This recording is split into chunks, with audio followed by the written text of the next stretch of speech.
the lower 70s.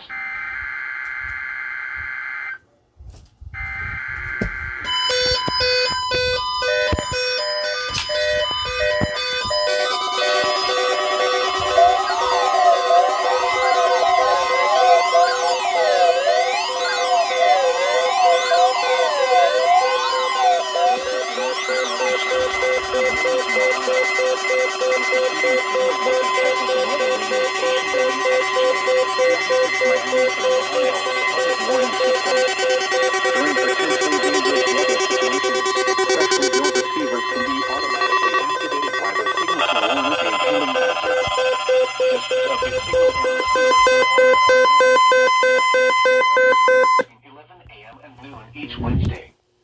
If there is a threat of severe weather, the test will be postponed to the next available good weather day. Reception of this broadcast, and especially the warning alarm tone, will vary at any given location. This variability, normally more noticeable at greater distances from the transmitter, can occur even though you are using a good quality receiver in good working order. The warning alarm tone will be activated for hazardous watches and warnings for the following counties in Ohio: Butler, Champaign, Clark, Clinton, Darke, Greene, Logan, Miami, Montgomery, Preble, Shelby, and Warren. And in Indiana, Fayette, Union, and Wayne. This concludes the weekly test of weather radio station WXJ, 46 Miamisburg, Ohio.